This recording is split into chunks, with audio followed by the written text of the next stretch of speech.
Claudine, lalabanan si Raymart para mabawi ang kanyang milyones. Pasabog ang mga pahayag ni Claudine Barreto, tungkol sa di umano'y milyon-milyong halaga na hinahabol niya sa kanyang dating partner. Sinabi niya na lalaban siya ngayon ng husto, para mabawi ang nawala sa kanya pagkatapos ng hiwalayan niya sa dating asawa. Ibinunyag ni Claudine sa pinakabagong vlog ng TV host actor na si Luis Manzano, na gusto niyang mabawi ang daan-daang milyong piso para sa kanyang mga anak. We're talking about hundreds of millions na.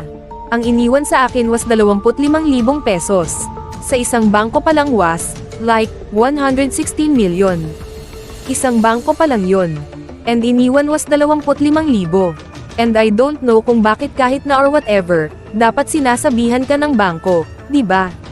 Ang ibinalik lang niya sa akin nun, during that time, was 7 million. We were still together. Kasi nga, kukunin pa niya sa sino yung mga pinagtaguan niya nung perang yon. Kasi, ayoko siyang matulad sa parang na, you know, yung tatay ng mga anak ko magnanakaw. Ayoko. Kaya hindi ko nilaban yung pera noon.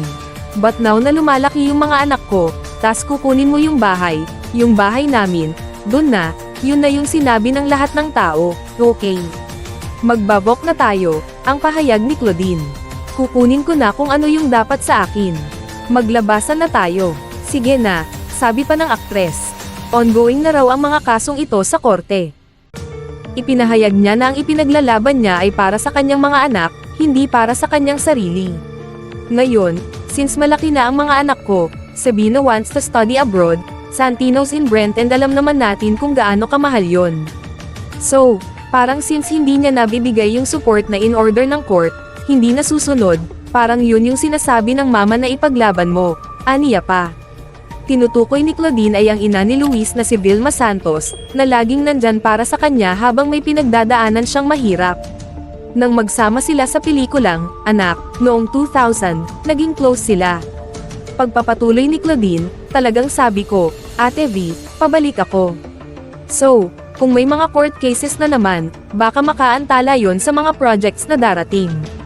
Tapos sabi niya, as long as you show them that you're working hard, you're professional, ipaglaban mo, Claudine. Ipaglaban mo yung pagiging nanay mo. Ipaglaban mo, sabi niya. Pumunta ka sa korte, magdemanda ka, sabi niya. Ipaglaban mo yung pagiging nanay mo. Ipaglaban mo yung pagiging asawa mo. Pagiging wife mo. Ipaglaban mo lahat yon.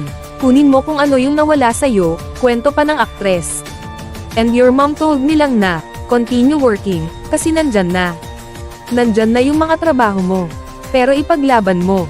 Kunin mo kung ano yung para sa'yo, ang pagbabahagi pa ni Claudine.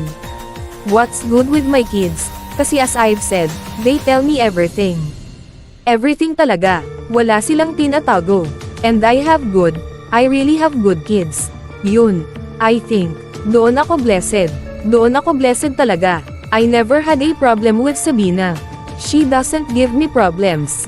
Santino never gave me problems also. In-explain ko na, we have to fight for this. Dapat noon ko pa ginawa. I asked for their blessing. Kasi actually, ayoko naman talaga sila i-drag dito. Pero yung sa custody part na yan, kailangan nila ulit umupo sa witness stand. So, balik na naman tayo. Tapos pupunta ulit yung social worker sa bahay, interview ang A16 na year-old and A19 na year-old. Pati nga yung social worker na ano sa amin naawa na sa mga bata. So, parang ang point ko, okay, ano na yung mga anak ko na, mga anak na natin ang tinitira mo. Ang sinasaktan mo, hindi mo tinatantanan. So, yung mother in me, syempre we protect again.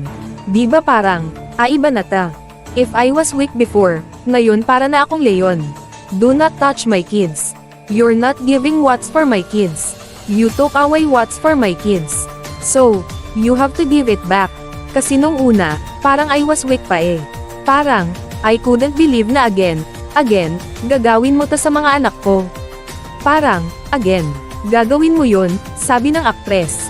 At ang pagkakamali raw ni Claudine ay wala silang prenup ng nakahiwalay na asawa.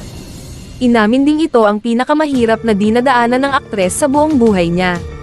Ang pinakamaling mistake na nagawa ko sa buhay ko is wala akong prenup. Blood, sweat, and tears yun literal. Para sa mga anak ko yun, para ganyan, yun yung pinaka-lowest ko na pinagdaanan, financially, lahad niya.